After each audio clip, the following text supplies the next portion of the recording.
Hello everyone, welcome to my YouTube channel my future 10G। आज हम आप सभी के लिए बिहार शिक्षक भर्ती 4.0 इसके लिए भारतीय राष्ट्रीय आंदोलन के मोस्ट इंपॉर्टेंट क्वेश्चन करके आए हैं। ये टोटल जो है 50 क्वेश्चन हैं और ये बिहार के किसी न किसी एग्जाम में पूछे गए क्वेश्चन हैं। इसके साथ साथ बीपीएससी TRE1, TRE2, TRE3 और री एग्जाम वाला भी क्वेश्चन इस सीरीज में करवाया जाएगा। और बीपीएससी प्रीलिम्स के जितने भी क्वेश्चन हैं अभी तक बिहार में पूछे गए हैं टोटल जो है इस सीरीज में करवाया जाएगा, क्योंकि बीपीएससी प्रीलिम्स के क्वेश्चन जो है आपके टीचर के एग्जाम में पूछ लिए जा रहे हैं। तो आप लोग बीपीएससी प्रीलिम्स के क्वेश्चन को पूरा अच्छे से कवर करके चलिएगा, क्योंकि बीपीएससी ही आपका टीचर का एग्जाम भी करवाता है। तो आप लोग बीपीएससी प्रीलिम्स के जितने भी क्वेश्चन हैं टोटल अभी तक जितने हुए हैं टोटल जो है आप लोग अच्छे से करिएगा। तो ये सीरीज जो है आपके एग्जाम के लिए काफ़ी इंपॉर्टेंट है, इसमें सारे क्वेश्चन मिलेंगे। तो इस सीरीज से आप लोग जुड़े रहिएगा। अगर आप लोग बिहार शिक्षक भर्ती 4.0 की तैयारी कर रहे हैं तो इस चैनल पर जो है केवल बिहार शिक्षक भर्ती 4.0 की तैयारी करवाई जा रही है। तो आप लोग इस चैनल को सब्सक्राइब करके बेल आइकन को प्रेस कर लीजिएगा। चलिए स्टार्ट करते हैं। देखिए फर्स्ट क्वेश्चन है, दांडी यात्रा कितने दिन तक चली थी? बताइए दांडी यात्रा कितने दिन तक चली थी? बताइए 10 दिन तक चला था, 20 दिन, 24 दिन या फिर 30 दिन? तो देखिए दांडी यात्रा जो था ये टोटल जो है 24 दिन तक चला था। ऑप्शन नंबर सी जो है इसका करेक्ट आंसर हो जाएगा। और दांडी यात्रा जो था इसमें 78 लोगों के साथ जो है ये साबरमती से प्रारंभ हुआ था। ये भी बात आप लोग याद रखिएगा। पूछेगा कि इसमें जो है कितने लोगों ने साथ दिया था, तो 78 लोगों ने। और महात्मा गांधी जी को ले लिया जाए तो 79, ये भी आपको याद रखना है। और जो है यह स्टार्ट हुआ था 12 मार्च 1930 को स्टार्ट हुआ था और 6 अप्रैल 1930 तक चला था। और गांधी जी जो थे ये 6 अप्रैल 1930 को जो है ये दांडी पहुंचे थे। ये भी आपके एग्जाम में क्वेश्चन पूछा जाता है। तो चलिए नेक्स्ट क्वेश्चन पे चलते हैं। अगला क्वेश्चन देखिए अगला क्वेश्चन है, पूना समझौते का उद्देश्य क्या था? बताइए पूना समझौते का उद्देश्य क्या था? बताइए हिंदू मुस्लिम एकता था, दलित वर्गों को प्रतिनिधित्व देना था, राजाओं और विशेषाधिकार देना, द्वैध शासन पर पुनर्विचार करना। तो बताइए पूना पैक्ट का उद्देश्य क्या था? तो देखिए पूना समझौता जो हुआ था इसका मेन उद्देश्य था दलित वर्ग को प्रतिनिधित्व देना। तो इसका ऑप्शन नंबर बी जो है करेक्ट आंसर हो जाएगा।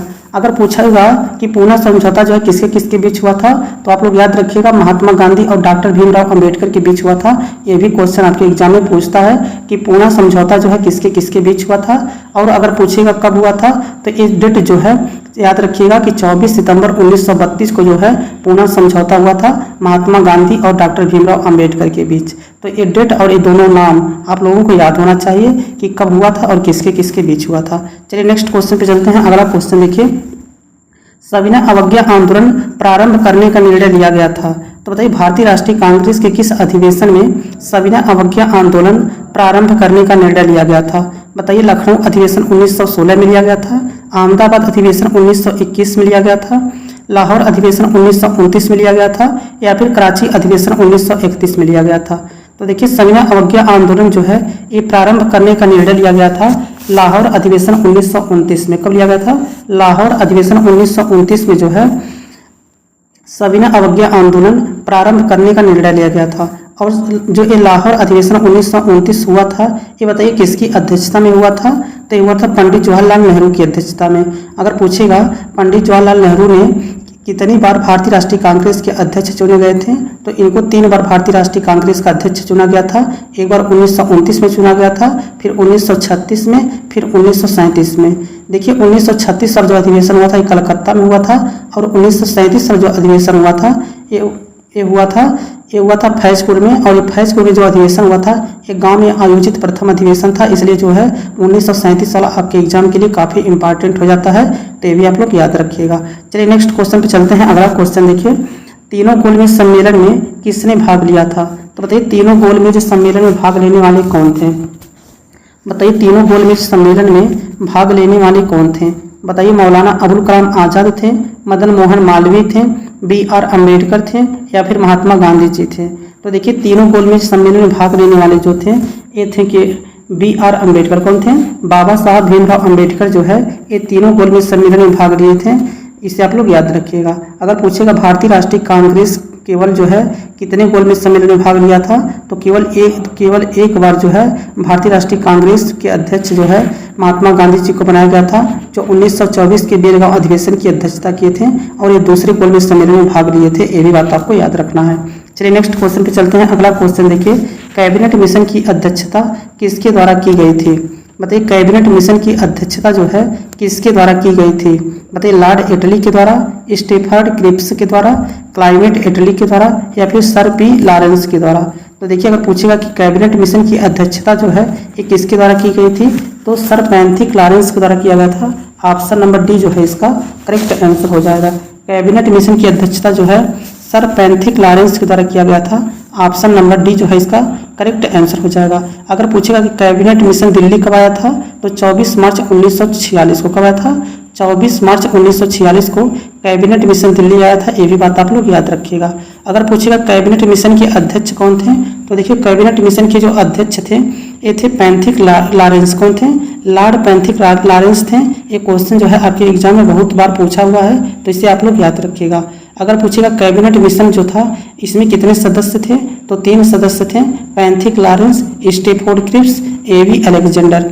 ये भी आप लोगों को याद रखना है। चलिए नेक्स्ट क्वेश्चन पे चलते हैं। अगला क्वेश्चन देखिए अगला क्वेश्चन है, आज़ाद दस्ता की स्थापना किसने की थी? बताइए आज़ाद दस्ता की स्थापना किसने की थी? बताइए विनोबा भावे ने की थी, जयप्रकाश नारायण ने किया था, ज्वाला प्रसाद ने किया था, उपयुक्त में से एक से अधिक या फिर उपयुक्त में से कोई नहीं। तो बताइए आज़ाद दस्ता की स्थापना जो है ये किसके द्वारा किया गया था? तो देखिए आज़ाद दस्ता की स्थापना जो है ये जयप्रकाश नारायण के द्वारा किया गया था। ऑप्शन नंबर बी जो है इसका करेक्ट आंसर हो जाएगा।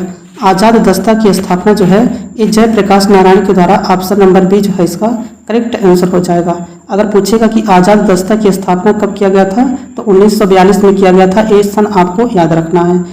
देखिए आज़ाद दस्ता जो था एक क्रांतिकारी संगठन था। कभी कभी ये भी पूछ लेता है कि आज़ाद दस्ता जो है कौन सा संगठन था, तो आप लोग याद रखिएगा एक क्रांतिकारी संगठन था।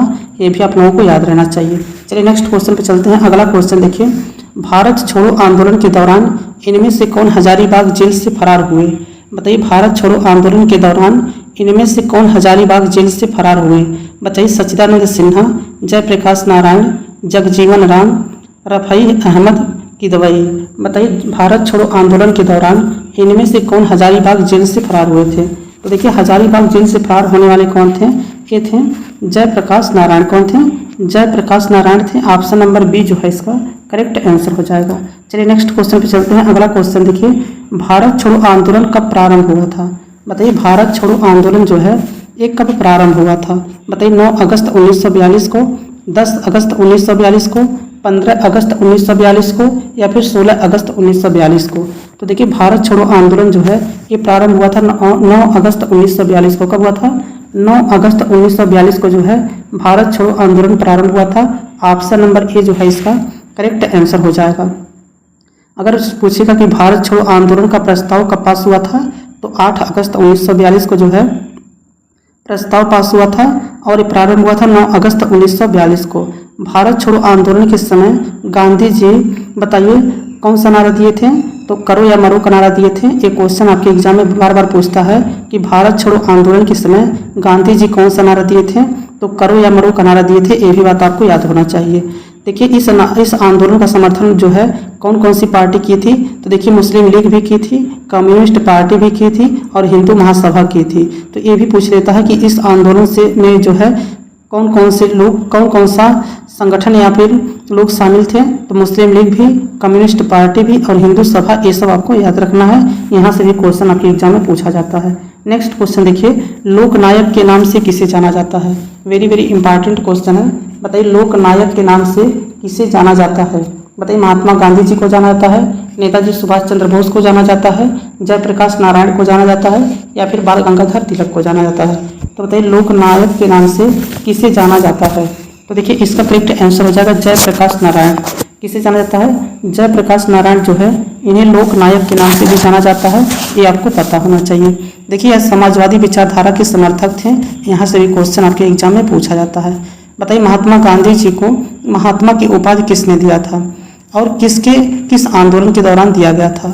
बताइए महात्मा गांधी जी को महात्मा की उपाधि जो है किसके द्वारा और किस आंदोलन में दिया गया था? तो देखिए ये रविंद्रनाथ टैगोर के द्वारा जो है चंपारण सत्याग्रह के दौरान दिया गया था। ये भी आप लोगों को याद रखना है। बताइए राष्ट्रपिता जो है महात्मा गांधी को किसने कहा था? बताइए राष्ट्रपिता जो है महात्मा गांधी जी को कहने वाले कौन थे? तो ये नेताजी सुभाष चंद्र बोस थे। ये भी आपको एग्जाम में क्वेश्चन पूछा जाता है। बताइए गांधी जी को अर्ध अग्न फकीर किसने कहा था? बताइए महात्मा गांधी जी को अर्ध अग्न फकीर कहने वाले कौन थे? तो देखिए अर्ध अग्न फकीर कहने वाले कौन थे? ये विंस्टन चर्चिल थे। ये भी आप लोगों को याद रहना चाहिए। और बताइए लोकमान्य तिलक जो है ये किसे कहा जाता है? तो बाल गंगाधर तिलक को कहा जाता है। ये आपको पता होगा। बताइए नेताजी सुभाष चंद्र बोस को भारतीय राष्ट्रीय कांग्रेस का कितनी बार अध्यक्ष बनाया गया था? बताइए नेताजी सुभाष चंद्र बोस को भारतीय राष्ट्रीय कांग्रेस का कितनी बार अध्यक्ष बनाया गया था? तो देखिए इनको जो है 2 बार भारतीय राष्ट्रीय कांग्रेस का अध्यक्ष बनाया गया था। एक बार 1938 में और एक बार 1939 में। जो 1938 में भारतीय राष्ट्रीय कांग्रेस की अध्यक्षता की थी ये हरिपुरा में किए थे, और 1939 वाला जो अधिवेशन हुआ था ये त्रिपुरा में हुआ था। ये भी आप लोगों को पता होना चाहिए। चलिए नेक्स्ट क्वेश्चन पे चलते हैं। अगला क्वेश्चन देखिए भारत छोड़ो आंदोलन के समय इंग्लैंड का प्रधानमंत्री कौन था? बताइए भारत छोड़ो आंदोलन के समय इंग्लैंड का प्रधानमंत्री कौन था? बताइए चैम्बरलेन था, चर्चिल था, क्लाइमेट एटली था, या फिर मैकडोनाल्ड थे? बताइए भारत छोड़ो आंदोलन के समय इंग्लैंड का प्रधानमंत्री कौन था? तो देखिए इसका करेक्ट आंसर हो जाएगा Winston Churchill. Option number B जो है इसका करेक्ट आंसर हो जाएगा। भारत छोड़ो आंदोलन के समय इंग्लैंड का प्रधानमंत्री जो था ये Winston Churchill. Option number B जो है करेक्ट आंसर हो जाएगा। नेक्स्ट क्वेश्चन देखिए, एक क्वेश्चन वेरी इंपॉर्टेंट क्वेश्चन है। बताइए स्वराज दल की स्थापना किसने की थी? बताइए स्वराज दल की स्थापना किसने की थी? बताइए तिलक एवं चित्तरंजन दास ने की थी, गांधी जी एवं मोतीलाल नेहरू ने की थी, गांधी एवं तिलक ने की थी, चित्तरंजन दास एवं मोतीलाल नेहरू ने की थी? तो देखिए स्वराज दल की स्थापना करने वाले कौन थे? चित्तरंजन दास और मोतीलाल नेहरू थे। कौन थे? चित्तरंजन दास और मोतीलाल नेहरू जो थे इस स्वराज दल की स्थापना किए थे। और स्वराज दल की स्थापना 1 जनवरी 1923 को किया गया था। कब किया गया था? स्वराज दल की स्थापना जो है 1 जनवरी 1923 को चित्तरंजन दास और मोतीलाल नेहरू के द्वारा किया गया था। ऑप्शन नंबर डी जो है इसका करेक्ट आंसर हो जाएगा, जिसमें चित्तरंजन दास को जो है स्वराज पार्टी का अध्यक्ष बनाया गया था और मोतीलाल नेहरू जो थे ये स्वराज पार्टी के सचिव थे। ये भी बात आपको याद रहना चाहिए। चलिए नेक्स्ट क्वेश्चन पे चलते हैं। अगला क्वेश्चन देखिए अगला क्वेश्चन है खुदाई खिदमतगार आंदोलन का नेतृत्व किसने दिया था? बताइए खुदाई खिदमतगार आंदोलन का नेतृत्व जो है ये किसने किया था? बताइए ख्वाजा मोइनुद्दीन चिश्ती ने किया था, खान अब्दुल गफ्फार खान ने किए थे, सर सैयद अहमद खान ने किया था, उपयुक्त में से एक से अधिक, या फिर उपयुक्त में से कोई नहीं? तो देखिए खुदाई खिदमतगार आंदोलन का नेतृत्व करने वाले थे खान अब्दुल गफ्फार खान। कौन थे? खान अब्दुल गफ्फार खान जो थे ये 1929 ईस्वी में खुदाई खिदमतगार आंदोलन की स्थापना किए थे। तो इसका ऑप्शन नंबर बी जो है करेक्ट आंसर हो जाएगा। नेक्स्ट क्वेश्चन है पूना समझौता कब हस्ताक्षरित किया गया था? बताइए पूना समझौता कब हस्ताक्षरित किया गया था? बताइए 20 अगस्त 1932 को, 22 सितंबर 1932 को, 24 सितंबर 1932 को, या फिर 20 जुलाई 1932 को? तो बताइए पूना समझौता जो है कब हस्ताक्षरित किया गया था? तो देखिए पूना समझौते पर हस्ताक्षर हुआ था 24 सितंबर 1932 को। कब हुआ था? 24 सितंबर 1932 को पूना समझौते पर हस्ताक्षर किया गया था। ऑप्शन नंबर सी जो है इसका करेक्ट आंसर हो जाएगा। चलिए नेक्स्ट क्वेश्चन पे चलते हैं। अगला क्वेश्चन देखिए निम्नलिखित में से कौन सा एक सही सुमेलित नहीं है? बताइए निम्नलिखित में से कौन सा एक सही सुमेलित नहीं है? बताइए चौरी चौरा कांड 1920 में हुआ था, गांधी जी की दांडी यात्रा 1930 में हुआ था, गांधी इरविन समझौता 1931 में हुआ था, या फिर पूना पैक्ट 1931 में हुआ था? तो बताना है इसमें से कौन जो है सुमेलित नहीं है। तो देखिए चौरी चौरा कांड जो हुआ था ये 5 फरवरी 1922 को हुआ था, तो ऑप्शन ए भी सुमेलित नहीं है। और पूना पैक्ट जो हुआ था इस 24 सितंबर 1932 को हुआ था, तो ये भी सही नहीं है। तो इसका ऑप्शन नंबर ई जो है करेक्ट आंसर हो जाएगा। और देखिए महात्मा गांधी जी जो थे ये दांडी यात्रा स्टार्ट किए थे 1930 में, बिल्कुल सही है। और गांधी इरविन समझौता हुआ था 5 मार्च 1931 को, तो ये भी सही है। तो इसमें जो है ऑप्शन नंबर ई उपयुक्त में से एक से अधिक जो है सही सुमेलित नहीं है। ऑप्शन पहला और ऑप्शन डी ये जो दोनों हैं ये सही सुमेलित नहीं है। चलिए नेक्स्ट क्वेश्चन पे चलते हैं। अगला क्वेश्चन देखिए एक क्वेश्चन कई बार एग्जाम में पूछा जाता है कि सीमांत गांधी के नाम से कौन जाने जाते हैं? बताइए सीमांत गांधी के नाम से कौन जाने जाते हैं? बताइए M.A. जिन्ना जाने जाते हैं, शौकत अली, अबुल कलाम आज़ाद, खान अब्दुल गफ्फार खान? उपयुक्त में से एक से अधिक, या फिर उपयुक्त में से कोई नहीं? तो बताइए सीमांत गांधी जो है किससे कहा जाता है? तो खान अब्दुल गफ्फार खान को कहा जाता है। ऑप्शन नंबर डी जो है इसका करेक्ट आंसर हो जाएगा। इन्होंने ही खुदाई खिदमत कार की स्थापना की थी 1929 में। ये भी बात आप लोग याद रखिएगा। नेक्स्ट क्वेश्चन है, महात्मा गांधी जी ने किस वर्ष दांडी यात्रा शुरू की थी? बताइए, महात्मा गांधी जी ने किस वर्ष दांडी यात्रा शुरू की थी? बताइए, 1929 ईस्वी में, 1928 ईस्वी में, 1928 देखिए 2 बार रिपीट कर गया है, 1930 ईस्वी में। तो देखिए दांडी यात्रा जो है ये 12 मार्च 1930 को स्टार्ट हुआ था और 6 अप्रैल 1930 तक चला था। ये भी बात आप लोग याद रखिएगा। और 5 अप्रैल 1930 को जो है गांधी जी दांडी यात्रा वहाँ पे पहुँच गए थे। ये भी बात आप लोग याद रखिएगा। नेक्स्ट क्वेश्चन देखिए, किस घटना की तुलना नेताजी सुभाष चंद्र बोस ने नेपोलियन के इल्वा में से पेरिस लौटने से की थी? बताइए, किस घटना की तुलना नेताजी सुभाष चंद्र बोस ने नेपोलियन के इल्वा से पेरिस लौटने से की थी? बताइए, महात्मा गांधी जी की चंपारण यात्रा, महात्मा गांधी जी की नमक यात्रा, महात्मा गांधी जी का भारत छोड़ो आंदोलन, महात्मा गांधी का द्वितीय गोलमेज सम्मेलन में प्रतिभाग। तो बताइए इसका करेक्ट आंसर क्या हो जाएगा? तो बताइए, किस घटना की तुलना नेताजी सुभाष चंद्र बोस ने नेपोलियन के इल्वा से पेरिस लौटने से की थी? तो देखिए इसका करेक्ट आंसर हो जाएगा महात्मा गांधी की नमक यात्रा। ऑप्शन नंबर बी जो है इसका करेक्ट आंसर हो जाएगा। नेक्स्ट क्वेश्चन देखिए, अगला क्वेश्चन है, निम्नलिखित में से भारत छोड़ो आंदोलन 1942 का मुख्य कारण क्या था? बताइए, निम्नलिखित में से भारत छोड़ो आंदोलन 1942 का मुख्य कारण क्या था? बताइए, क्रिप्स मिशन की असफलता था, द्वितीय विश्व युद्ध के हानिकारक प्रभाव थे, गांधी इरविन समझौता था, उपयुक्त में से एक से अधिक, या फिर उपयुक्त में से कोई नहीं। तो बताइए, निम्नलिखित में से भारत छोड़ो आंदोलन 1942 का मुख्य कारण क्या था? तो देखिए इसका मुख्य कारण था क्रिप्स मिशन की असफलता। ऑप्शन नंबर ए जो है इसका करेक्ट आंसर हो जाएगा। गांधी इरविन समझौता कब हुआ था? तो ये 5 मार्च 1931 को हुआ था और पूना पैक्ट हुआ था 24 सितंबर 1932 को। ये दोनों क्वेश्चन वेरी इंपॉर्टेंट हैं, इसे आप लोग याद रखिएगा। नेक्स्ट क्वेश्चन है, इनमें से कौन 1946 ईस्वी में भारत भेजे गए कैबिनेट मिशन का एक सदस्य नहीं था? बताइए, इनमें से कौन 1946 ईस्वी में भारत भेजे गए कैबिनेट मिशन का एक सदस्य नहीं था? बताइए, सर स्टैफोर्ड क्रिप्स, रैम्बेज मैकडोनाल्ड, एवी अलेक्जेंडर, लॉर्ड पैंथिक लॉरेंस, उपयुक्त में से कोई नहीं, या फिर उपयुक्त में से एक से अधिक। तो बताइए, इनमें से कौन 1946 ईस्वी में भारत भेजे गए कैबिनेट मिशन का सदस्य नहीं था? तो देखिए इसका करेक्ट आंसर हो जाएगा रैम्बे मैकडोनाल्ड। ऑप्शन नंबर बी जो है इसका करेक्ट आंसर हो जाएगा। चलिए नेक्स्ट क्वेश्चन पे चलते हैं। अगला क्वेश्चन देखिए, बांटो और छोड़ो का नारा किसने दिया था? बताइए, बांटो और छोड़ो का नारा जो है ये किसने दिया था? बताइए, M.A. जिन्ना ने दिया था, मोहम्मद इकबाल ने दिया था, M.A. अंसारी ने दिया था, मौलाना अबुल कलाम आज़ाद, उपयुक्त में से कोई नहीं, या फिर उपयुक्त में से एक से अधिक। तो बताइए, बांटो और छोड़ो का नारा जो है ये देने वाले कौन थे? तो देखिए, बांटो और छोड़ो का नारा जो है ये दिए थे M.A. जिन्ना। ऑप्शन नंबर फर्स्ट जो है इसका करेक्ट आंसर हो जाएगा। चलिए नेक्स्ट क्वेश्चन पे चलते हैं। अगला क्वेश्चन देखिए, अंतरिम सरकार में वित्त मंत्री कौन थे? बताइए, अंतरिम सरकार में वित्त मंत्री कौन थे? बताइए, लियाकत अली खान थे, सरदार पटेल थे, M.A. जिन्ना थे, पंडित जवाहरलाल नेहरू थे, उपयुक्त में से कोई नहीं, या फिर उपयुक्त में से एक से अधिक। तो देखिए, अंतरिम सरकार में अगर पूछेगा कि वित्त मंत्री कौन थे तो ये लियाकत अली थे। ऑप्शन नंबर ए जो है इसका करेक्ट आंसर हो जाएगा। अंतरिम सरकार में वित्त मंत्री जो है किसे बनाया गया था? तो ये लियाकत अली को बनाया गया था। ऑप्शन नंबर फर्स्ट जो है इसका करेक्ट आंसर हो जाएगा।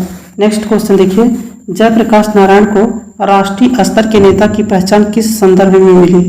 बताइए, जयप्रकाश नारायण को राष्ट्रीय स्तर के नेता की पहचान किस संदर्भ में मिली?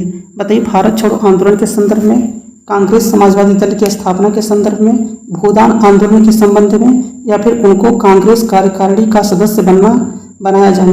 तो देखिए, जयप्रकाश नारायण जो थे इनको राष्ट्रीय स्तर की जो है पहचान दिया गया था एक कांग्रेस समाजवादी दल की स्थापना के समय। ऑप्शन नंबर बी जो है इसका करेक्ट आंसर हो जाएगा। नेक्स्ट क्वेश्चन देखिए, 1942 के आंदोलन में डॉक्टर राजेंद्र प्रसाद को किस जेल में कैद रखा गया था? बताइए, 1942 के आंदोलन में डॉक्टर राजेंद्र प्रसाद को किस जेल में कैद रखा गया था? बताइए, बांकीपुर जेल में, हजारीबाग जेल में, कैंप जेल में, या फिर भागलपुर जेल में। तो बताइए, 1942 के आंदोलन में डॉक्टर राजेंद्र प्रसाद को किस जेल में कैद रखा गया था? तो देखिए इसका करेक्ट आंसर हो जाएगा Bankipur jail option number first जो है इसका करेक्ट आंसर हो जाएगा। चलिए नेक्स्ट क्वेश्चन पे चलते हैं। अगला क्वेश्चन देखिए, 1940 के अगस्त प्रस्ताव में क्या प्रस्ताव रखा गया था? बताइए 1940 के अगस्त प्रस्ताव में क्या प्रस्ताव रखा गया था? बताइए भारत की स्नेह पूर्ण स्वतंत्रता, डोमिनियन स्टेट्स, प्रांतीय स्वायत्तता, केंद्र में प्रतिनिधि सरकार। तो बताइए 1940 के अगस्त प्रस्ताव में क्या प्रस्ताव रखा गया था? तो देखिए इसका करेक्ट आंसर हो जाएगा dominion state, option number B जो है करेक्ट आंसर हो जाएगा। 1940 ईस्वी में अगस्त प्रस्ताव में क्या प्रस्ताव रखा गया था? तो dominion state, option number B जो है इसका करेक्ट आंसर हो जाएगा।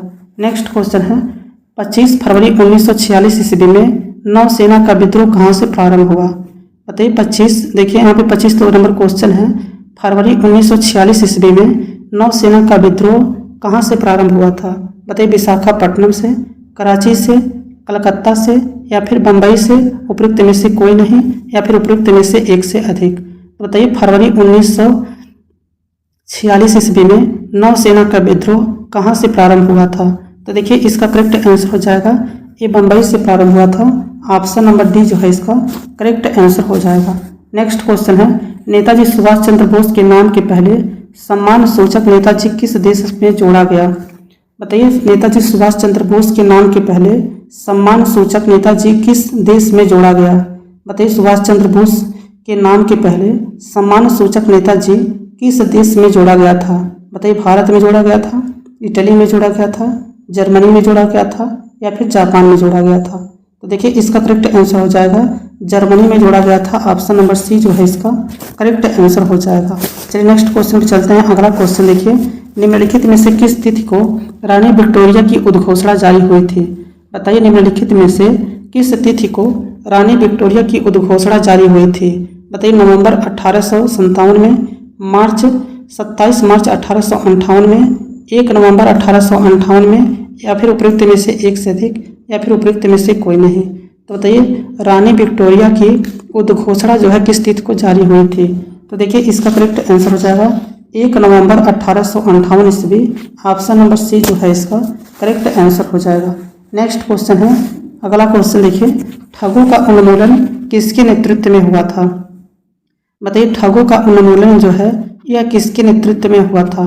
बताइए लॉर्ड क्लाइव के नेतृत्व में, कर्नल स्लीमैन के नेतृत्व में, लॉर्ड मिंटो के नेतृत्व में या फिर अलेक्जेंडर बर्न्स के नेतृत्व में, उपयुक्त में से कोई नहीं या फिर उपयुक्त में से एक से अधिक। बताइए ठगों का उन्मूलन जो है यह किसके नेतृत्व में हुआ था? तो देखिए इसका करेक्ट आंसर हो जाएगा कर्नल स्लीमैन के नेतृत्व में हुआ था, ऑप्शन नंबर बी जो है इसका करेक्ट आंसर हो जाएगा। नेक्स्ट क्वेश्चन देखिए, भारत का अंतिम वायसराय निम्नलिखित में से कौन था? बताइए भारत का अंतिम वायसराय निम्नलिखित में से कौन था? लॉर्ड वेवेल था, लॉर्ड माउंटबेटन था, सी राजगोपालाचारी, उपयुक्त में से कोई नहीं। तो बताइए भारत का अंतिम वायसराय निम्नलिखित में से कौन था? तो देखिए भारत का अंतिम वायसराय जो था Lord Mountbatten, option number B जो है करेक्ट आंसर हो जाएगा। भारत का अंतिम वायसराय कौन था? लॉर्ड माउंटबेटन था। लेकिन अगर पूछेगा स्वतंत्र भारत का अंतिम और एकमात्र भारतीय गवर्नर जनरल कौन था, तो सी राजगोपालाचारी, ये भी बात आप लोग याद रखिएगा। चलिए नेक्स्ट क्वेश्चन पे चलते हैं। अगला क्वेश्चन देखिए, सुरक्षा प्रकोष्ठ की नीति संबंधित है। बताइए सुरक्षा प्रकोष्ठ की नीति जो है किससे संबंधित है? बताइए वारेन हेस्टिंग से संबंधित है, लॉर्ड डलहौजी से संबंधित है, हेनरी लॉरेंस से संबंधित है या फिर लॉर्ड हेस्टिंग से संबंधित है? तो बताइए सुरक्षा प्रकोष्ठ की नीति जो है ये किससे संबंधित है? तो देखिए Warren Hastings, option number first जो है करेक्ट आंसर हो जाएगा। सुरक्षा प्रकोष्ठ की नीति जो है वारेन हेस्टिंग से संबंधित है, ऑप्शन नंबर फर्स्ट जो है इसका करेक्ट आंसर हो जाएगा। नेक्स्ट क्वेश्चन है, निम्नलिखित में से किसने बंगाल में द्वैध शासन प्रणाली को समाप्त किया था? बताइए निम्नलिखित में से किसने बंगाल में द्वैध शासन प्रणाली को समाप्त किया? बताइए रॉबर्ट क्लाइव ने, लॉर्ड कॉर्नवालिस ने, वारेन हेस्टिंग्स ने, उपयुक्त में से कोई नहीं। तो बताइए निम्नलिखित में से किसने बंगाल में द्वैध शासन प्रणाली को समाप्त किया था? तो देखिए बंगाल में द्वैध शासन प्रणाली को समाप्त करने वाले जो थे ये वारेन हेस्टिंग थे, ऑप्शन नंबर सी जो है इसका करेक्ट आंसर हो जाएगा। द्वैध शासन प्रणाली को समाप्त किसने किया था? तो वारेन हेस्टिंग ने किया था, ऑप्शन नंबर सी जो है इसका करेक्ट आंसर हो जाएगा। नेक्स्ट क्वेश्चन है, महारानी विक्टोरिया को भारत की सामग्री नियुक्त किया गया। बताइए महारानी विक्टोरिया को भारत की सामग्री नियुक्त किया गया था 1858 ईस्वी में, 1876 ईस्वी में, 1877 ईस्वी में या फिर 1850 ईस्वी में। तो बताइए महारानी विक्टोरिया को भारत की सामग्री नियुक्त किया गया था। तो देखिए ये नियुक्त किया गया था 1877 ईस्वी में। ऑप्शन नंबर फर्स्ट जो है इसका करेक्ट आंसर हो जाएगा। नेक्स्ट क्वेश्चन देखिए, अगला क्वेश्चन है 1953 में राज्य पुनर्गठन आयोग का गठन किसकी अध्यक्षता में हुआ था? बताइए 1953 ईस्वी में राज्य पुनर्गठन आयोग का गठन किसकी अध्यक्षता में हुआ था? बताइए तेज बहादुर सप्रू की, सर फजल अली, वल्लभ भाई पटेल, उपयुक्त में से एक से अधिक या फिर उपयुक्त में से कोई नहीं। तो बताइए 1953 में राज्य पुनर्गठन आयोग का गठन किसकी अध्यक्षता में हुआ था? तो देखिए ये जो था सर फजल अली की अध्यक्षता में हुआ था। ऑप्शन नंबर बी जो है करेक्ट आंसर हो जाएगा। राज्य पुनर्गठन आयोग की अध्यक्षता जो है 1953 ईस्वी में सर फजल अली की अध्यक्षता में किया गया था। ये बात आप लोग याद रखिएगा। नेक्स्ट क्वेश्चन देखिए, अगला क्वेश्चन है भारत का महान वृद्ध व्यक्ति किसे कहा जाता है? बताइए grand old man of India जो है ये किसे कहा जाता है? बताइए एमजी रानाडे को कहा जाता है, डब्ल्यू.सी. बनर्जी को कहा जाता है, गोपाल कृष्ण गोखले को कहा जाता है या फिर दादा भाई नौरोजी को कहा जाता है या फिर उपयुक्त में से कोई नहीं या फिर उपयुक्त में से एक से अधिक। तो देखिए भारत का महान वृद्ध व्यक्ति जो है ये दादा भाई नौरोजी को कहा जाता है। ऑप्शन नंबर डी जो है इसका करेक्ट आंसर हो जाएगा। देखिए दादा भाई नौरोजी से एक क्वेश्चन आपके एग्जाम में पूछता है कि ये भारतीय राष्ट्रीय कांग्रेस के कितनी बार अध्यक्ष बनाए गए थे? बताइए दादा भाई नौरोजी जो थे ये भारतीय राष्ट्रीय कांग्रेस के कितनी बार अध्यक्ष थे? तो देखिए दादा भाई नौरोजी जो थे ये भारतीय राष्ट्रीय कांग्रेस के टोटल जो है 3 बार अध्यक्ष थे। दादा भाई नौरोजी जो थे ये भारतीय राष्ट्रीय कांग्रेस के 3 बार अध्यक्ष बनाए गए थे। इनको एक बार अध्यक्ष बनाया गया था 1886 में, फिर 1893 में, फिर 1906 में। तो दादा भाई नौरोजी जो थे भारतीय राष्ट्रीय कांग्रेस के 3 बार अध्यक्ष थे। ये भी बात आप लोगों को याद रखना है। और ये जो थे दादा भाई नौरोजी जो थे भारतीय राष्ट्रीय कांग्रेस के प्रथम पारसी अध्यक्ष थे। यहाँ से भी एक क्वेश्चन आपके एग्जाम में पूछा जाता है। तो चलिए नेक्स्ट क्वेश्चन पे चलते हैं। अगला क्वेश्चन देखिए, अंग्रेजों ने भारत पर लंबे समय तक राज्य कैसे किया था? बताइए अंग्रेजों ने भारत पर लंबे समय तक राज्य जो है कैसे किया था? बताइए कांग्रेस की उदारवादी के कारण, भारतीय नेताओं की गिरफ्तारी के कारण, बांटो और राज्य करो की नीति के कारण, उपयुक्त में से एक से अधिक या फिर उपयुक्त में से कोई नहीं। तो बताइए अंग्रेजों ने भारत पर लंबे समय तक राज्य कैसे किया था? तो देखिए इसका करेक्ट आंसर हो जाएगा बांटो और राज्य करो की नीति के कारण। ऑप्शन नंबर सी जो है इसका करेक्ट आंसर हो जाएगा। नेक्स्ट क्वेश्चन देखिए, दक्षिण अफ्रीका में महात्मा गांधी किस स्थान से कार्यकर्ताओं की मार्च का नेतृत्व कर रहे थे? बताइए गांधी जी दक्षिण अफ्रीका में किस स्थान से कार्यकर्ताओं की मार्च या फिर यात्रा का नेतृत्व कर रहे थे? बताइए डरबन से ट्रांसवाल तक, न्यू सेल से डरबन तक, न्यू कैसल से ट्रांसवाल तक या फिर उपयुक्त में से एक से अधिक या फिर उपयुक्त में से कोई नहीं। तो देखिए ये बीपीएससी टीआरई 3.0 में पूछा गया क्वेश्चन है। तो इसका करेक्ट आंसर हो जाएगा न्यू कैसल से ट्रांसवाल तक। ऑप्शन नंबर सी जो है इसका करेक्ट आंसर हो जाएगा। चलिए नेक्स्ट क्वेश्चन पे चलते हैं। अगला क्वेश्चन देखिए, मदरलैंड को किसने प्रकाशित किया? बताइए मदरलैंड को किसने प्रकाशित किया था?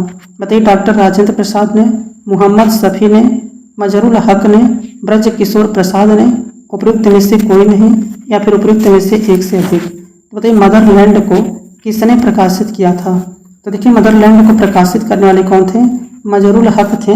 ऑप्शन नंबर सी जो है इसका करेक्ट आंसर हो जाएगा। मदरलैंड को किसने प्रकाशित किया था?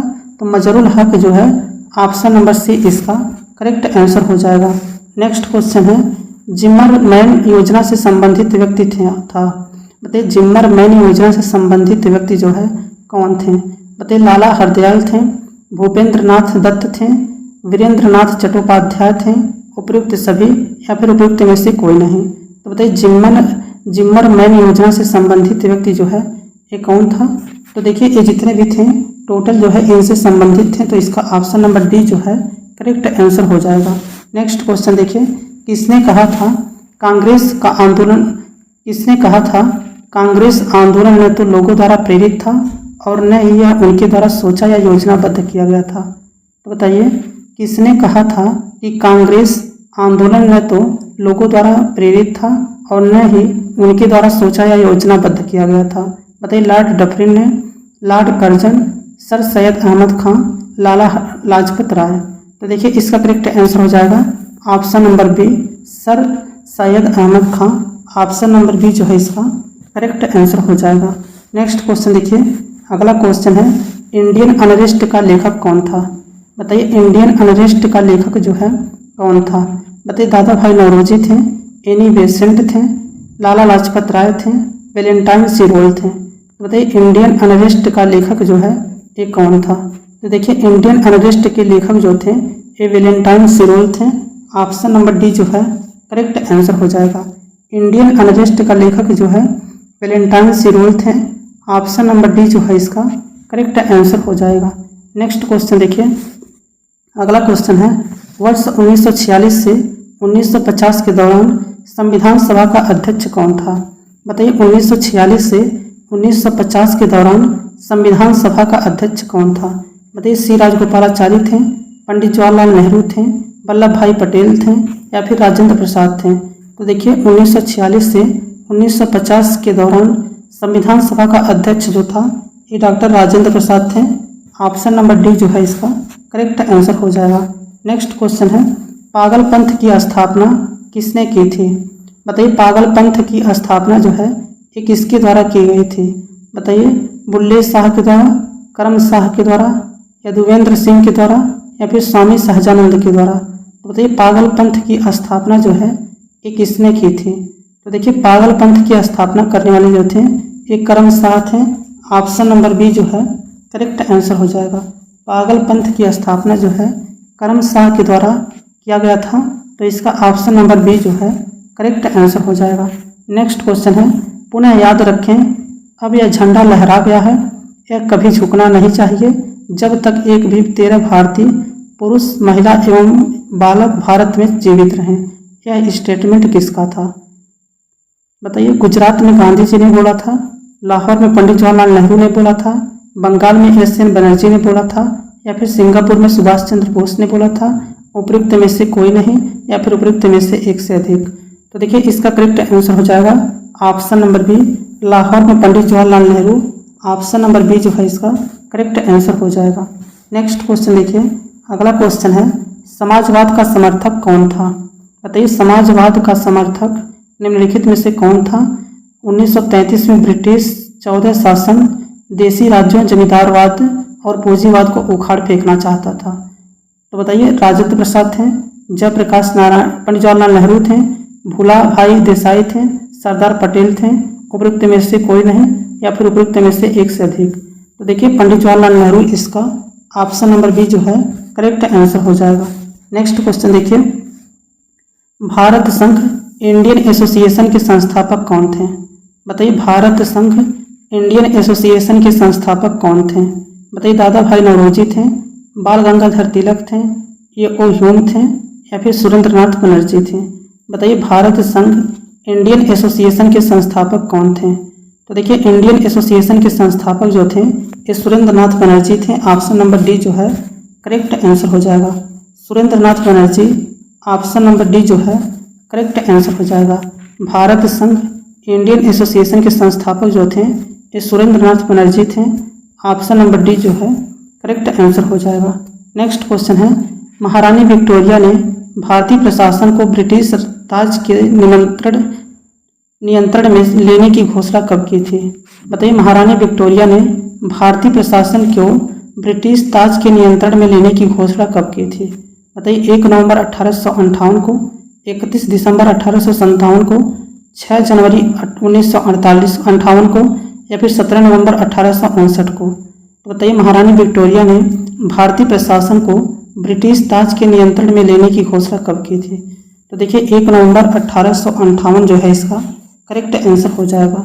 नेक्स्ट क्वेश्चन देखिए, अगला क्वेश्चन है सन 1902 ईस्वी में लॉर्ड कर्जन ने 2 भारतीय सदस्यों को सम्मिलित करते हुए एक विश्वविद्यालय आयोग गठित किया, वे कौन थे?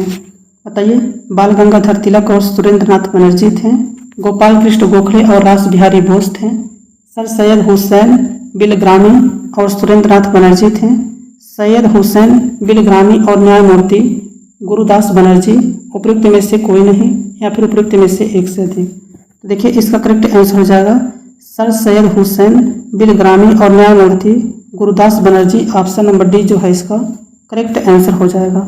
चलिए नेक्स्ट क्वेश्चन पे चलते हैं। अगला क्वेश्चन देखिए, 1940 में विनोबा भावे ने व्यक्तिगत सत्याग्रह कहाँ से आरंभ किया? बताइए 1940 ईस्वी में विनोबा भावे ने व्यक्तिगत सत्याग्रह कहाँ से प्रारंभ किया? बताइए पुनपरा वायलर केरल से, खेड़ा जिले में, नडियाद गुजरात, पवनार महाराष्ट्र, उपयुक्त में से एक से अधिक या फिर उपयुक्त में से कोई नहीं। तो बताइए 1940 ईस्वी में विनोबा भावे ने व्यक्तिगत सत्याग्रह कहाँ से आरंभ किया था? तो देखिए ये करने वाले कहाँ से थे? पवनार महाराष्ट्र से हुआ था। ऑप्शन नंबर सी जो है इसका करेक्ट आंसर हो जाएगा। नेक्स्ट क्वेश्चन है, विदेश में भारतीय राष्ट्रीय ध्वज प्रथम बार किसने फहराया था? बताइए विदेश में भारतीय राष्ट्रीय ध्वज प्रथम बार किसने फहराया था? बताइए लाला लाजपत राय ने, मैडम भीकाजी कामा ने, रास बिहारी बोस, उपयुक्त में से एक से अधिक या फिर उपयुक्त में से कोई नहीं। बताइए विदेश में भारतीय राष्ट्रीय ध्वज प्रथम बार किसने फहराया था? तो देखिए इसका करेक्ट आंसर हो जाएगा मैडम भीकाजी कामा। ऑप्शन नंबर बी जो है करेक्ट आंसर हो जाएगा। विदेश में भारतीय राष्ट्रीय ध्वज जो है प्रथम बार फहराने वाले कौन थे? तो मैडम भीकाजी कामा थी। ऑप्शन नंबर बी जो है इसका करेक्ट आंसर हो जाएगा। नेक्स्ट क्वेश्चन देखिए, किस वर्ष मोहम्मदन एंग्लो ओरिएंटल कॉलेज की स्थापना अलीगढ़ में की गई थी? बताइए किस वर्ष मोहम्मदन एंग्लो ओरिएंटल कॉलेज की स्थापना अलीगढ़ में की गई थी? बताइए 1870 ईस्वी में, 1880 ईस्वी में, 1890 ईस्वी में या फिर उपयुक्त में से कोई नहीं या फिर उपयुक्त में से एक से अधिक। बताइए किस वर्ष मोहम्मदन एंग्लो ओरिएंटल कॉलेज की स्थापना अलीगढ़ में की गई थी? तो देखिए ऑप्शन नंबर ई जो है उपयुक्त में से कोई नहीं, इसका करेक्ट आंसर हो जाएगा। अगर वीडियो आप लोगों को अच्छा लगा हो तो वीडियो को लाइक कर दीजिएगा और चैनल पहली बार आए हो तो चैनल को सब्सक्राइब कर लीजिएगा। और अगर आप लोग बिहार शिक्षक भर्ती 4.0 की तैयारी कर रहे हो तो इस चैनल पर केवल बिहार शिक्षक भर्ती 4.0 की तैयारी करवाई जा रही है। और यहाँ पे जो है भारतीय राष्ट्रीय आंदोलन का सीरीज चल रहा है, इसके साथ साथ साइंस का सीरीज चल रहा है, कुछ सीरीज हो चुका है, उसके बाद ज्योग्राफी के सीरीज चल रहे हैं और बहुत सारे ज्योग्राफी के सीरीज करवाए भी जा चुके हैं। तो आप लोग प्लेलिस्ट बनाए जा करके देख लीजिएगा। Thanks for watching this video.